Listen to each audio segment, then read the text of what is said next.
দুধ দিয়ে তৈরি ভাপা পিঠা। হ্যাঁ, ঠিক শুনেছেন, দুধ আর চালের গুঁড়া দিয়ে তৈরি দারুণ স্বাদের ভাপা পিঠা। একবার খেয়ে দেখুন ভাপা পিঠা যে আসলে কত মজা তা বুঝতে পারবেন ইনশাআল্লাহ। আসসালামু আলাইকুম, welcome to back Tajmira cooking. আজকে আপনাদের সাথে শেয়ার করব কিভাবে মজাদার ভাপা পিঠা তৈরি করবেন তার সম্পূর্ণ প্রক্রিয়াটি। আশা করি পুরো ভিডিও জুড়েই সাথে থাকবেন ইনশাআল্লাহ। এই রেসিপির জন্য আমি প্রথমেই নিয়েছি 4 কাপ চালের গুঁড়া।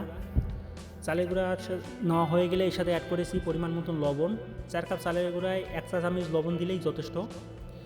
লবণ দেওয়ার পরে এটা আমি ভালোভাবে সেঁকে নিয়েছি। সেঁকে নেবেন এই কারণে যে সেঁকে নিলে আপনার যদি চালের ভিতরে কোনো ময়লা থাকে বা কোনো দানাদার থাকে সেটা নষ্ট হয়ে যাবে, সেজন্য আপনারা অবশ্যই সেঁকে নেবেন। সেঁকে নেওয়ার পরে তারপরে আমি এখানে অ্যাড করেছি প্রথমে 1 কাপ তরল দুধ। আপনারা অবশ্যই তরল দুধটা প্রথমে 1 কাপ অ্যাড করবেন, পরবর্তীতে আবার 1 কাপ অ্যাড করবেন। প্রথমে 1 কাপ অ্যাড করা হয়ে গেলে আমি এটা ভালোভাবে মিশ্রণ করে নিব, কারণ একবারে দিলে আপনার মিশ্রণটা সঠিক না হতে পারে, সেজন্য আপনারা দুইবারে দিয়ে মিশ্রণটা করার চেষ্টা করবেন। আর একটি কথা, আপনারা অবশ্যই দুধটা প্রথমে জ্বালিয়ে তারপর ঠান্ডা করে নেবেন, তারপর চালের গুঁড়োর সাথে অ্যাড করবেন। কোনো প্রকারে ঠান্ডা দুধ, ঠান্ডা পানি ভাপা পিঠা বানানোর ক্ষেত্রে অ্যাড করবেন না, তাহলে সে পিঠা খেতে ভালো লাগবে না, একটা গন্ধ আসবে, মানে বাজে অবস্থা। সেজন্য আপনারা অবশ্যই দুধটা অবশ্যই গরম প্রথমে জ্বালিয়ে নেবেন। আরও যদি পিঠার স্বাদটা আরও বাড়াতে চান সেক্ষেত্রে আপনারা 1 কেজি দুধ জ্বালিয়ে 250 গ্রাম বা 300 গ্রাম করে নেবেন, তাহলে পিঠা এত একটা মোলায়েম হবে যে আপনি পিঠা মুখে দেওয়ার সাথে সাথে গলে যাবে, এমন একটা অবস্থা। এবার যখন আমার দুধটা মিশ্রণ করা হয়ে গেছে, এবার আবার ভালোভাবে সেঁকে নিব। এটা আপনারা ছাঁকনির সাহায্যেও ছাঁকতে পারেন, আবার যদি আপনাদের কাছে ব্যান্ডেজ পেপার টাইপ কোনো নেট থাকে সেই নেটের সাহায্যেও সেঁকে নিতে পারেন, সেটা আপনার অভিরুচি, কিন্তু অবশ্যই সেঁকে নেবেন, তাহলে এখানে কোনো দানাদার থাকবে না, আবার কোনো এটা মানে আটকেও থাকবে না, আবার এমন অবস্থা হবে একটার সাথে একটা ছেড়েও যাবে না, দুধটা পারফেক্টভাবে মিশ্রণ হবে। আর 4 কাপ ময়দার জন্য 2 কাপ দুধ পারফেক্ট। এখানে এক্সট্রা 1 ফোঁটা পানিও আপনার অ্যাড করতে হবে না, বা এক্সট্রা 1 ফোঁটা দুধও অ্যাড করতে হবে না।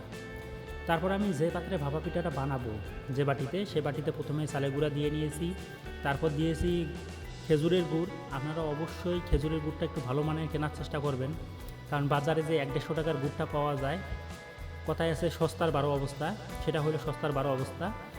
ওখানের দুধটা মানে ওই গুড়টাই ম্যাক্সিমামে হয় আটা বা ময়দা দিয়ে তৈরি।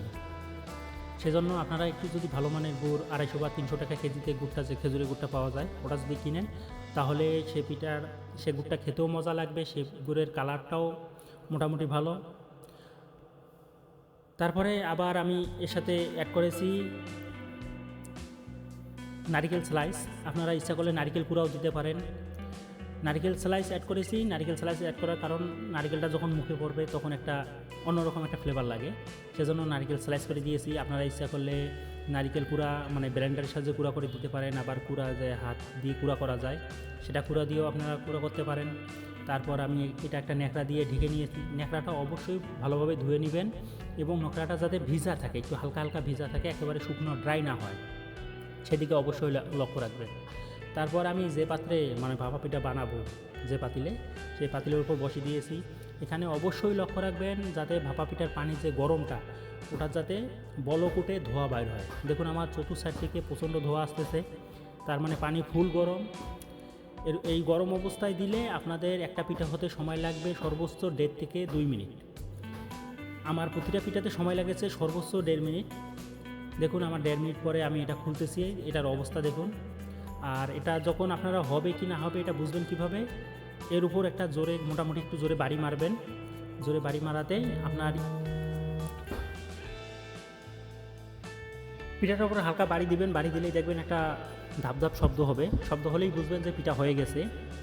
পিঠাটা হয়ে গেলে এবার আপনারা সেম প্রসেসে যতগুলো পিঠা আপনারা বানাতে চান বানিয়ে নেবেন। দেখুন আমার পিঠার কালারটা, পিঠার সাইজ কত সুন্দর হয়েছে, আর পিঠাটা খেয়ে দেখলেই বুঝতে পারতেন আসলে পিঠাটা কত স্বাদের হয়েছে। সো ভিউয়ার্স, আপনাদের উদ্দেশ্যে একটি কথা, যদি আমার ভিডিওটি ভালো লেগে থাকে আর যদি ইউটিউব চ্যানেল থেকে দেখে থাকেন, তাহলে অবশ্যই লাইক, কমেন্ট এবং সাবস্ক্রাইব করবেন। আর যদি ফেসবুক থেকে দেখে থাকেন তাহলে অবশ্যই লাইক, কমেন্ট, শেয়ার এবং ফলো করার জন্য বিশেষ অনুরোধ রইল।